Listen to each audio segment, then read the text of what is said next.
It is always a thrill to get to talk to the Super Bowl champ, the Hall of Famer, the NFL Defensive Player of the Year, perhaps the coach in waiting, Ed Reed, working with Crown Royal.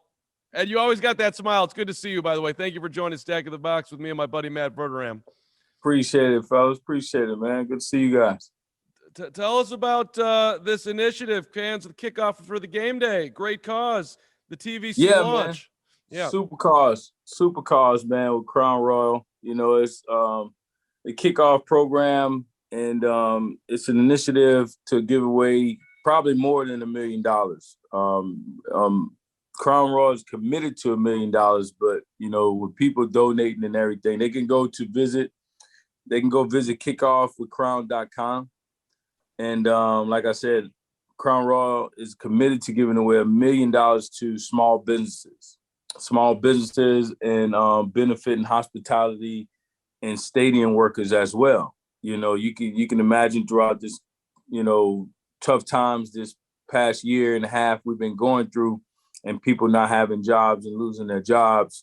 So that's a way to give back to the community, give back to society. And Crown is doing that with the initiative that we're putting together here. Also, you know, like I first joined Crown by being part of the water break. So it's not just telling you, you know, enjoy your Crown Royal on game day. We also want to make sure that you drink it responsibly, you know, so make sure you're taking your water breaks as you drink, you know, as you enjoy the game, because at the end of the day, we want everybody to get home safely, you know. But the main thing is just giving back to society. Crown is giving back to the military vets, you know, and other small businesses, you know, foundations and stuff as such, including myself, you know, helped me build a park in Louisiana and such, you know. So, but at the end of the day, drink responsibly. You know, it's a great initiative, and it's something everybody should check out. And I encourage them to look into it. Like you said, with the pandemic, everybody's been struggling, especially small businesses.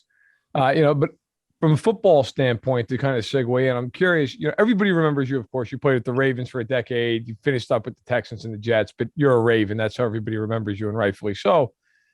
That defense had some dudes on it. I mean, whether it was you or Ray Lewis or Terrell Suggs, I mean, you're talking about not only Hall of Famers, but elite Hall of Famers. Of all the guys on those teams that were known for their toughness, who is the toughest dude on that team? Who is the guy that you're like, man, I wouldn't want to have to meet with that guy in an alley at 2 a.m. Who is the toughest guy you were teammates with? Man, it was a bunch of them, man. God, I can't pick one guy. That's tough. I mean, that's tough, man. You talking just from an offensive side, you talking Vontae Leach, you talking Jonathan Ogden, you talking Jamal Lewis, you know, you talking Big Zeus, bless his soul, who passed away. Yeah, Zeus probably would be that guy. You know, you talking Haloti Nada. You don't want to run into Suggs. You know what I'm saying? Not in no alley at night. Scared to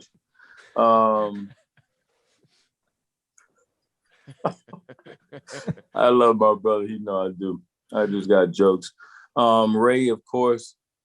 You know, so Anquan Bolden, man, who's one of the strongest receivers I ever played against.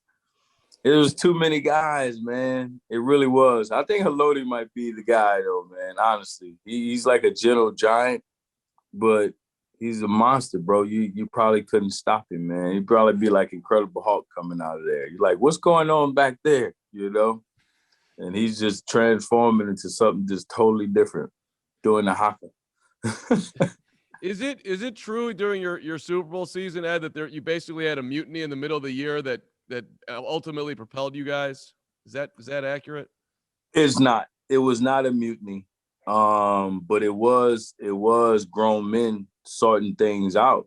Like that's why I always say like we was a partnership.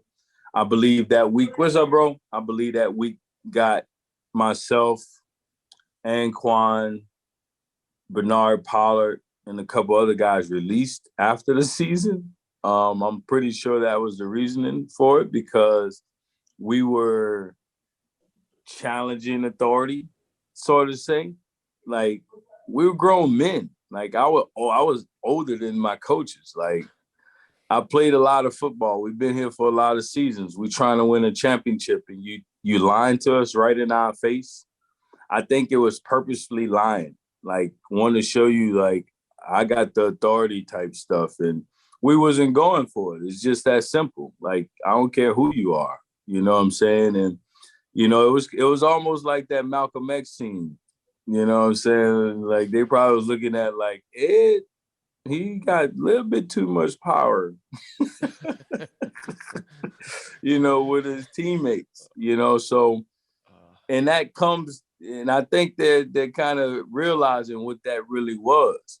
You know, that was truly your leadership. And when you take that out of the locker room, that's what you get after that. You see what I'm saying? Like, they don't understand. A lot of people don't understand or didn't understand how beneficial it is to have leadership in your locker room. And when you don't have it, you get mediocre. You get mediocre play. You know what I'm saying? Like, I'm not taking shots at anybody. I'm just telling you what's real. You know, you need leadership in your locker room. That's what we were there for. You know, and the leadership has to protect not only, you know, the team, but yourself. But you got to protect the team, you know, the little guys who don't have a voice too, you know, and that's what I was about.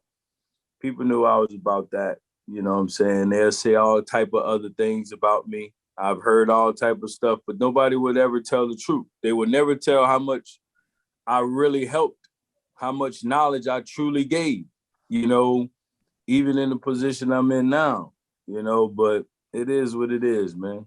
The Lord knows my heart. Do you think your, whatever you want to call it, outspokenness is impacting your ability to get the coaching gig that you want? I mean, you had a cup of coffee. Of course. Yeah. No question about it. You know what country we are in, man. Come on, man. Like, there's no secret to it. What goes on in our society, as we've been talking about, it's deep rooted in coaching in the NFL and college and high school too. It's just not talked about. You know, but you can look at the dynamics of it. Look how many owners, look how many head coaches. You can go on and on. You know, the truth is the truth, though. So, I mean, there's no use of getting mad. Like, it's the truth. Change it. Well, you know, Ed, in that vein, I wanted to ask you about something that's really recent with Jon Gruden and he ultimately technically resigning. I'm sure, you know, being essentially forced out from the Raiders after those emails came to light. I don't know if I should ask how surprised you were, because I'm going to guess the answer is not surprised. But do you think that that's a hell of a lot more pervasive? Are you disappointed that those emails aren't being made public, more than 650,000 of them? Of course, because there's more involved. There's more people involved. So why would we just take it out on Gruden? You know what I'm saying? And, you know, I use this. And I could be going a little bit over, whatever. We had a president before this president here was in here doing all the type of stuff that Jon Gruden did. He didn't get fired. You know what I'm saying? So, but we have so many other emails, right? And so many other people attached to those emails. And if it's 600 emails, that means he said, so did he say it on the last email? You know what? I'm out of this piece. The last email. No, they've been knowing this. You know what I'm saying? And that's what it is. Like, that's what I'm saying about the truth. Like, people know, but they want to act like they don't know. Like, no, we all know there's some other bullshit going on. Show us the other bullshit too. Or just fire him. If you don't want it to come out. You know what I'm saying? Like, people, I don't know, whoever they are, act like we don't know. We know. We know messed up. Like, everybody knows messed up.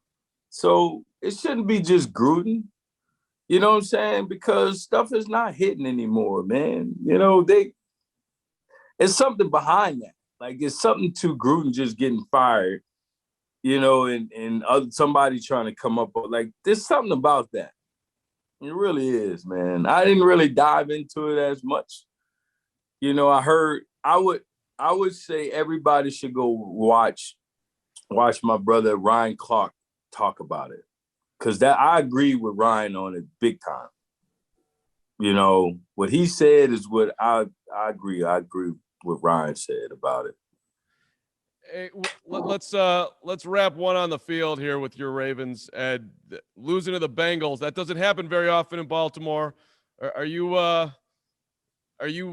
worried that the Cincinnati team is actually capable of winning that division? No, I'm not worried. They're really inconsistent too in Cincinnati. So the it's going to be up for grabs at this point. You know, Baltimore still has to go and play in Cincinnati. You know, and they still got Cleveland, they still got Pittsburgh. Like that division is about to probably be in shambles a little bit. I feel like they're gonna have other teams knocking each other off. You know, so it's gonna be interesting to see who comes out of there. You know, it might be two teams, it might be one. I feel like they're gonna knock each other off though. If I could punch your coaching ticket, by the way, would you rather do it on the college or the pro level? Oh man, that's a good question. That's a really good question. If I had to pick first, it probably would be in the pros first, honestly. But I'm not turned away from college at this stage because